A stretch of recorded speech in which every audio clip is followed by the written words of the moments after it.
this experiment, you're going to be doing two types of tests to determine purity. So this one is going to be melting point.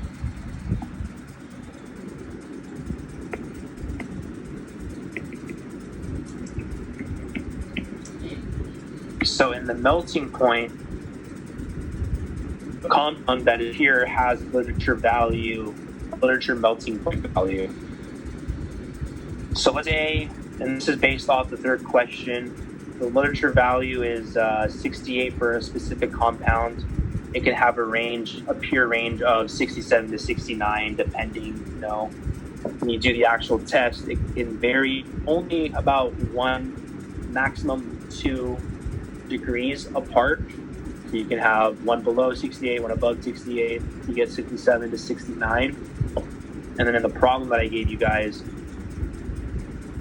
the range was a very high range. So hopefully you guys put non-pure for that.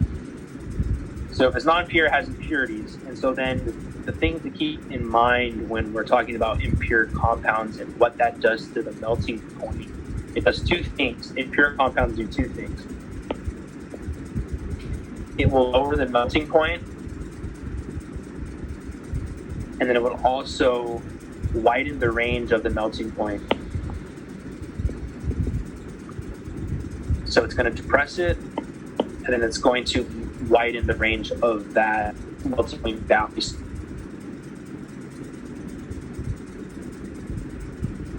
If it starts melting at 57 and it's completely melted by 66, it has a very wide range for the melting point. If you have something that starts melting at 67 and completely is melted by 69, which is 2 degrees apart, you can therefore assume that compound is most likely pure because there's no wide range. You have a pure compound, the melting point should be close to the literature value, and the range should be very narrow. That you can determine pure from impure in the melting point analysis. And you guys will see that in the video.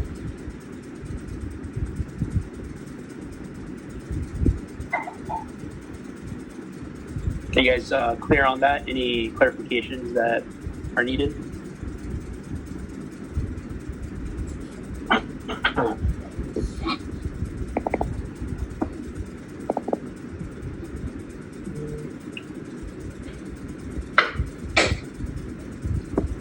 All right.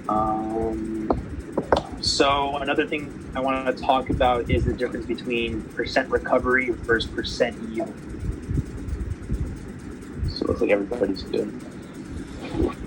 So percent recovery versus percent yield. So I wrote this here.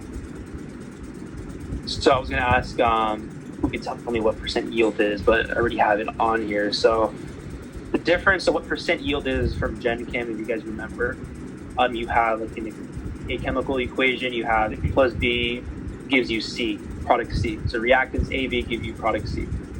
And then you do theoretical calculations, using the moles and the grams of reactant that are given in the problem, and the moles, solve for the moles of the product from the moles of the reactants, then convert the moles of product to moles of grams. That gives you the grams. That's your theoretical yield, right? That's what you should get from the reaction.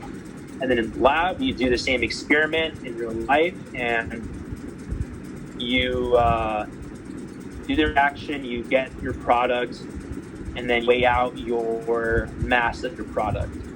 And so then your percent yield is your experimental value, so the one that you measured in the lab, the scale divided by the theoretical yield that you calculate from the reaction, times it by 100, that gives you percent yield.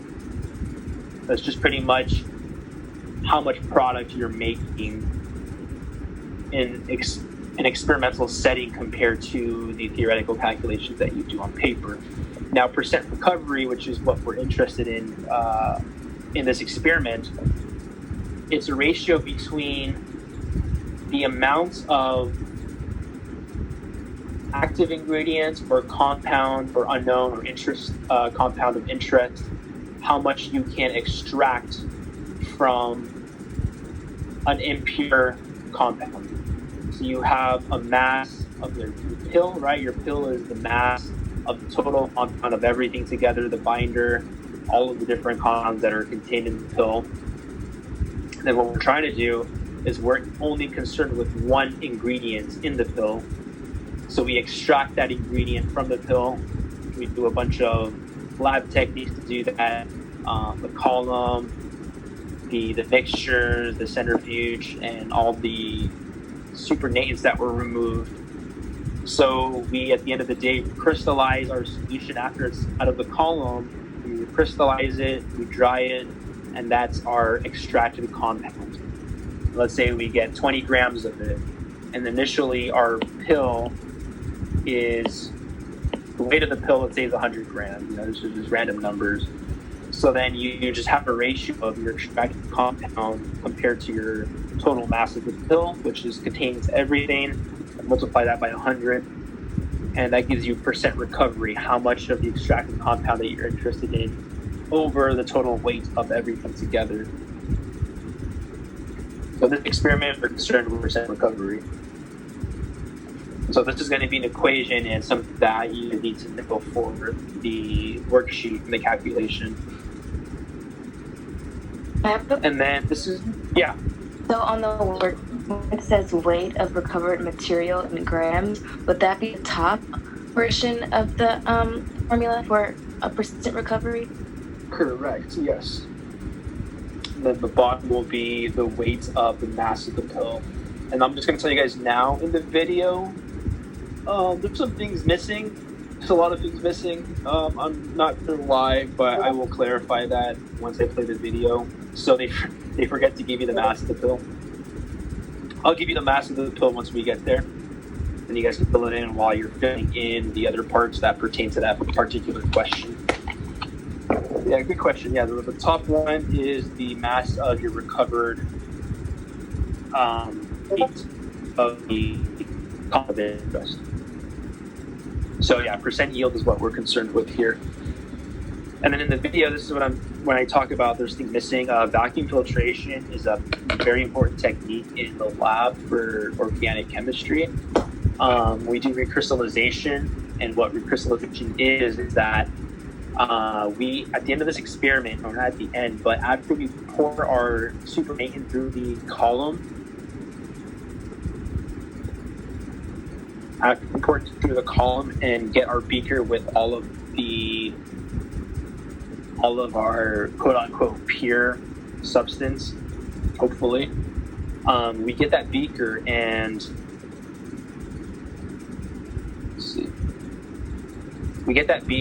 we add it up, and then while we heat it up on a hot plate, we also put cold air on top to cool it down. And what this does is that as the solvent is evaporating, crystals begin to form at the bottom of the beaker where you had your solution initially. So this is called recrystallization, and it's a form of recrystallizing, the hopes of recrystallizing your pure compound. Hopefully it's pure. And then the more success you have with recrystallization, it's kind of an indication of more purity. So while the solvent, the methanol, is evaporating, and you're also having a tube of air laying on top of your beaker while it's heating, this cools it down. That allows the crystals to form. And you see that in the video. And then so once this is done, you take off the hot plate to remove it, let it cool down. You're gonna have a slush-like consistency in your beaker. So you'll see the crystals, but they're not like dry because the solvent was still in there. So you still have a mixture of your compound of interest with the solvent. And technically that's impurity. We don't want that solvent in there. We want it totally gone. So we do vacuum filtration. So I already drew this out, but This is the Erlenmeyer flask right here. This is a funnel. It's called Hirsch funnel. So as you can see, it's a circular looking funnel. Here is the bottom, the inside of the funnel. Here at the bottom of it, there's these. I'm just going to redraw this so you guys can see it better.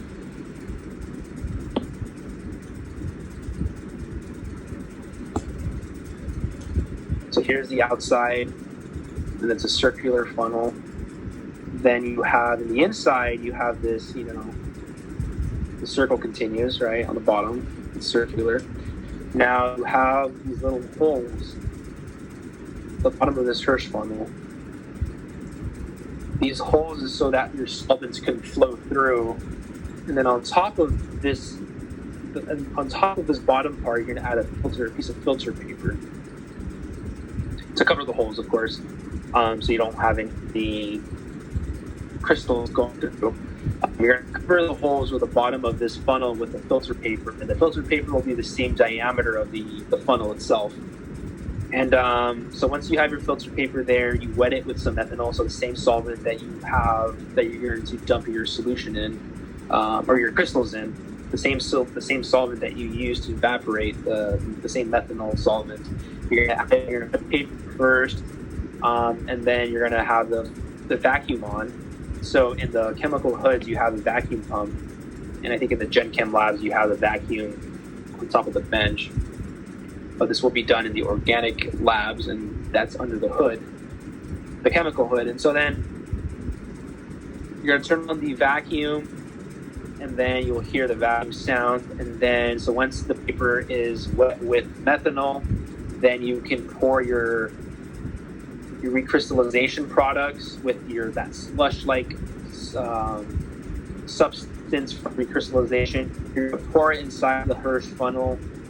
Then what's going to happen is that the vacuum is going to cause all the solvents that's left over in the crystals to come down through the funnel, and it's going to, be inside the Erlenmeyer flask. Now, another important thing is that this flask has this attachment right here.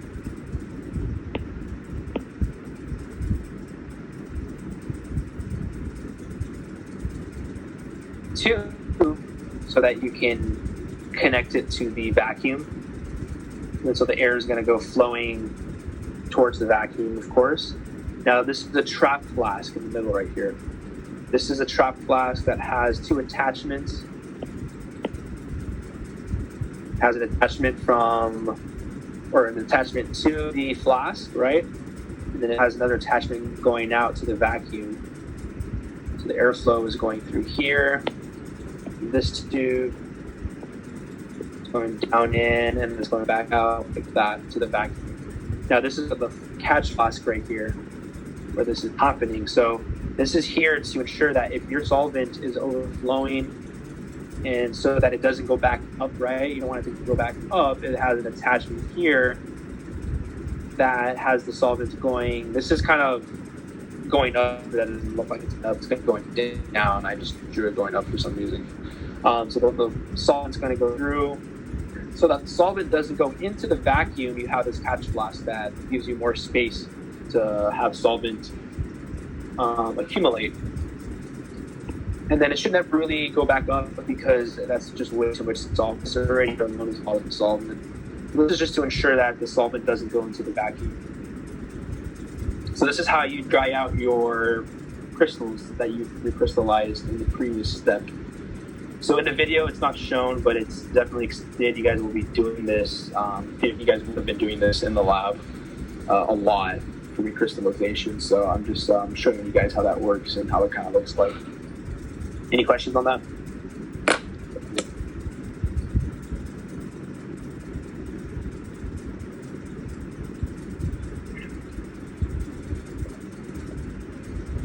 If you guys do have any questions, let me know. I'm going to be pulling up the video. So make sure you guys have the worksheet ready